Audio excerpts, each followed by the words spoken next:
آج اپنے ناظرین کو نانا جان اور مردان کے ہر دل عزیز سماجی سیاسی اور درویش صفت انسان علی حیدر بہادر مرحوم کی زندگی کے کچھ اورات بتانا چاہتا ہوں۔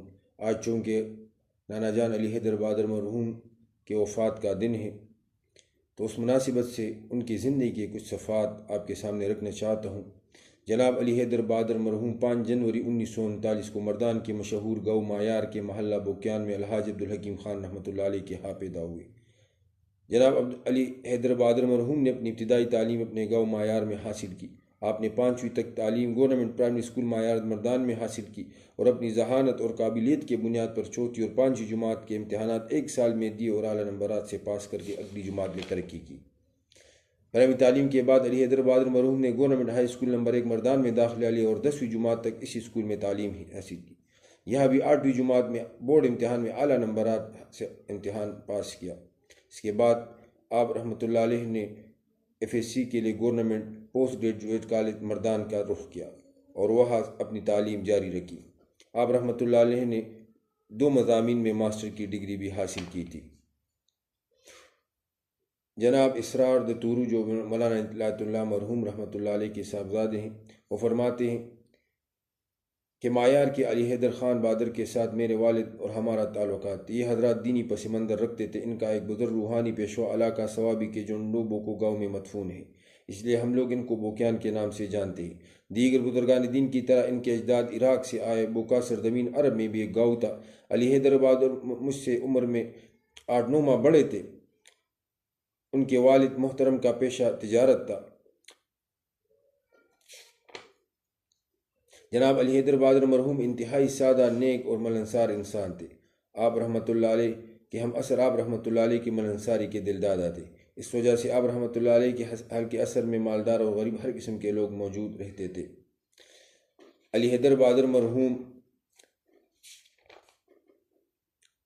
چونکہ کئی سال تک تجارت کی غرض سے ڈھاکہ بنگال میں بھی مقیم رہی، اس لیے آپ رحمۃ اللہ علیہ کو بنگالی زبان سے انس پیدا ہوا اور آہستہ آہستہ آپ رحمۃ اللہ علیہ کو بنگالی زبان پر عبور حاصل ہوا۔ آپ رحمۃ اللہ علیہ بنگالی زبان میں پشتو کے نامور شعراء کے اشعار کو بنگالی زبان میں منتقل کرتے تھے اور ان کا آپ نے ترجمہ بھی کیا ہے۔ نوجوانوں میں سیاست کا جذبہ اجاگر کرنے میں علی حیدر بہادر مرحوم کا بڑا ہاتھ تھا۔ گورنمنٹ کالج مردان میں نہ صرف پشتون اسٹوڈنٹ فیڈریشن کے کام اور کردار میں ان کا بنیادی کار تھا، بلکہ اگر یہ کہوں تو بجا ہوگا کہ پشتون اسٹوڈنٹ فیڈریشن کی مردان میں بنیاد بھی علی حیدر بہادر مرحوم نے رکھی ہے۔ آپ رحمۃ اللہ علیہ کا پشتون اسٹوڈنٹ فیڈریشن کے طلباء کرام کے ساتھ انتہائی قریبی تعلق تھا۔ ان کے ساتھ نہ صرف کالج کے اندر سیاسی جدوجہد اجاگر کرنے میں کردار ادا کیا، بلکہ تعلیمی میدان میں بھی طلباء کرام کے ساتھ مالی تعاون فرماتے تھے۔ علی حیدر بہادر مرحوم مخلص محبت کرنے والے غیرت مند انسان تھے۔ علی حیدر بہادر مرحوم کو بہادر خان آجی شیب یا علی حیدر کے نام سے نہیں پکارے جاتے، بلکہ ہم سب لوگ ان کو بہادر نیک کہتے تھے۔ انہوں نے خاکسار مندل میں اپنے سیاسی آؤٹ بیٹ کے لیے ایک کمرہ منتخب کیا تھا، جس میں عبداللطیف آفریدی، افراسیاب خٹک اور بہت سے لوگ جو کہ نامور ان کے پارٹی کے سرکردہ لیڈران اور شعراء تھے وہ آتے تھے، اور خاص کر MRD تحریک کے زمانے میں ان میں سب ان کا وہاں بیٹھک ہوتا تھا اور وہاں پر اٹھتے بیٹھتے تھے۔ علی حیدر بہادر مرحوم جب 1960 کی دہائی میں ڈھاکہ میں کاروبار کرتے تھے تو آپ رحمۃ اللہ علیہ کنگ آف ڈھاکہ کے نام سے پہچانے جاتے تھے۔ وہاں کے بڑے بڑے کام پرست سیاستدان کے ساتھ اٹھنا بیٹھنا تھا۔ سابق وزیر اعظم شیخ مجیب الرحمان اور ان کے خاندان کے ساتھ انتہائی قریبی تعلق تھا۔ حتیٰ کہ مشرقی پاکستان بنگلہ دیش بن کر خود مختار ریاست بن گیا تو اس کے بعد بھی آپ رحمۃ اللہ علیہ کا شیخ مجیب الرحمان اور دوسرے سرکردہ کام پرست سیاستدانوں کے ساتھ تعلق اور رابطہ برقرار تھا۔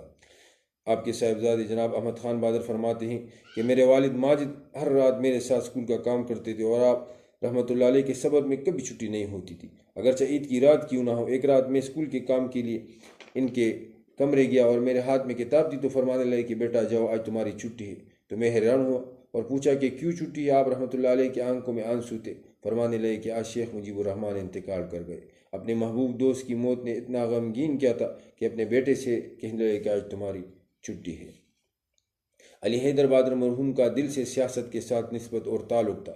کیونکہ علی حیدر بہادر مرحوم سیاست کو عبادت سمجھ کر کرتے تھے۔ آپ رحمۃ اللہ علیہ ہر جگہ ہر وقت پشتون کے بدحالی پر پریشان اور فکر مند رہتے تھے۔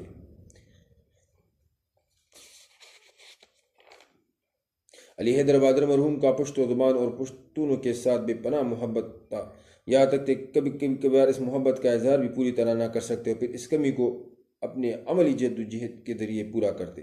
اگر کوئی سیاسی جلسہ یا اجلاس ہوتا یا ادبی محفل یا مشاعرہ ہوتا تو ان کے محافل اور مجالس پر ہونے والے خرچ میں بھی اپنے حصے کے مالی تعاون باقاعدگی سے کرتے تھے۔ علی حیدر بہادر مرحوم اگرچہ بنگال میں بھی انہوں نے کافی وقت گزارا تھا، اور اگر بنگال میں ہوتے یا پھر اپنے پختونخوا کی زرزمین پر ہر وقت ہر جگہ اس مٹی اور اس کے باسیوں کو اپنے سینے سے لگا کر رکھتے تھے اور اس کے لیے درد بھری زندگی گزاری تھی۔ عوامی نیشنل پارٹی کے رہنما دلبر خان ٹکر کے ساتھ وفات تک اپنی پشتون ولی اور سیاست کی دوستی نبھائی۔ سیاسی خدمات کے ساتھ ساتھ پشتو زبان اور ادب کے حوالے سے علی حیدر بہادر مرحوم کے خدمات شمار سے باہر ہے۔ حالانکہ اس دور میں بڑے بڑے سیاسی رہنما اور زعما اور عام لوگوں کے جرگے آتے تھے کہ آپ پشتو زبان اور پشتونوں کی سرپرستی چھوڑ دیں، لیکن ان کے پشتونوں اور ننگیال دل یہ کب مانتا تھا؟ وائی پختو بپرے دے ہر سدے منم وائی بدے بد مثلا رانشی۔ آپ رحمۃ اللہ علیہ جب کبھی پشاور یا کسی نجی کام سے چلے جاتے پشاور تو پشتو اکیڈمی ضرور تشریف لے جاتے اور ہر نئی چاپ شدہ کتاب کے 10 کاپی اپنے ساتھ لے آتے، کچھ اپنے کتب خانے میں رکھتے اور کچھ کتابیں اپنے دوستوں میں تقسیم کر دیتے تھے۔ وفات سے کچھ دن پہلے ایک کتاب انسان اور زندگی جو حمدہ بابا رحمۃ اللہ علیہ کی لکھی ہوئی تھی اپنے ساتھ لائے، لیکن بیماری اور موت نے اس کتاب کے مطالعے کے لیے نہیں چھوڑا اور وہ کتاب اس لفافے میں رہ گیا۔ سیاست اور ادب کے علاوہ علی حیدر بہادر مرحوم سماجی خدمات میں بھی پیش تھے۔ آپ رحمۃ اللہ علیہ کی سب سے بڑی خوبی یہ تھی کہ آپ رحمۃ اللہ علیہ خود بھی درویش صفت انسان تھے اور درویش صفت لوگوں کو پسند بھی کرتے تھے۔ اپنے والد ماجد الحاج عبدالحکیم خان رحمۃ اللہ علیہ کی طرح ان ملنگ درویش لوگوں کی ہر خواہش کو پوری کرتے تھے اور دوسرے لوگوں کے ساتھ ساتھ بھی بلا کسی غرض و مطلب کے محبت رکھتے تھے۔ آج کل کے زمانے میں جتنی سماجی تنظیمیں یا سماجی ورکر ہم دیکھتے ہیں، ان میں اکثر ایسے ہیں جو پیسے کی لالچ اور غرض کی بنیاد پر یہ سب کچھ کرتے ہیں، جبکہ علی حیدر بہادر مرحوم کے لوگوں کے ساتھ ان کے مسائل کے حل کے لیے دوڑ دھوپ اور ضرورت کے ان کے کام آنا ایک مثالی جذبے کے تحت تھا۔ جناب علی حیدر بہادر مرحوم کو اپنے دین سے بھی کمال وابستگی تھی۔ اسی بنیاد پر آپ رحمۃ اللہ علیہ علماء کرام کی بھی انتہائی عزت و احترام کرتے تھے۔ جناب عبدالرحمن کاکا بیان فرماتے کہ ایک دفعہ میں کلپاڑی مسجد میں نماز اثر ادا کر رہا تھا۔ اس زمانے میں اس مسجد میں ایک افغانی امام امامت و خطابت کے فرائض سر انجام دے رہا تھا۔ نماز اثر کی ادائیگی کے بعد اس امام نے مجھے کہا کہ مجھے کتاب کی سخت ضرورت ہے، لیکن وہ کتاب بہت مہنگا ہے۔ اگر آپ اپنے نیک الحاج عبدالحکیم خان رحمۃ اللہ علیہ یا چھوٹے نیک علی حیدر بہادر مرحوم دونوں میں سے کسی پر خرید کر دے دے تو میں نے اس امام سے کہا کہ تم اس کتاب کا نام کاغذ پر لکھ دے دو، میں یہ اپنے بڑوں کے پاس لے جاؤں گا۔ چنانچہ جب میں منڈی آیا تو میں نے وہ کاغذ علی حیدر بہادر مرحوم کو دی تو اس نے مجھے کہا کہ جاؤ اور کتب خانے سے اس کی قیمت پوچھ کر لاؤ، اور علی حیدر بہادر مرحوم حساب کتاب میں مصروف تھا تو انہوں نے جب عبدالرحمن کاکا نے سے کہا کہ ایک عالم دین یہ کتاب مانگ رہا ہے، اس کتاب کی اس کی سخت ضرورت ہے، تو بہادر صاحب نے مجھ سے وہ کاغذ لیا اور اس پر کتاب کا نام دیکھا اور پھر قیمت کو بھی دیکھا اور پھر کہنے لگے اس کاغذ پر کتاب کی قیمت کس نے لکھی؟ تو میں نے کہا کتب خانے والے نے لکھی۔ پھر مجھ سے کہنے لگے جاؤ اور یہ کتاب لاؤ۔ میں جلدی گیا اور وہ کتاب بہادر صاحب کے پاس لایا۔ اس نے کتاب کچھ دیر تک دیکھا، پھر مجھ سے کہنے لگا کہ یہ تو بہت کام کا کتاب ہے، اور اس وقت الماری سے چیک بک نکالا اور 900 روپے کا چیک کاٹا اور مجھ سے کہنے لگا کہ یہ کتاب اس عالم دین کو دے دے اور چیک دکاندار کو دے دو اور دکاندار سے کہو کہ قیمت میں کچھ کمی کرے۔ پھر میں چلا گیا۔ میرے عزیز دوستو، یہ علی حیدر بہادر مرحوم کی زندگی کے کچھ اوراق آپ کے سامنے میں گردانے۔ آپ رحمۃ اللہ علیہ 15 مارچ 1986 کو اس دار فانی سے ہمیشہ کے لیے کوچ کر گئے۔ اللہ تعالیٰ آپ کے قبر کو نورات سے بھر دے اور آپ کو علیین میں اعلیٰ درجات سے نوازے۔ وآخر دعوانا ان الحمدللہ رب العالمین۔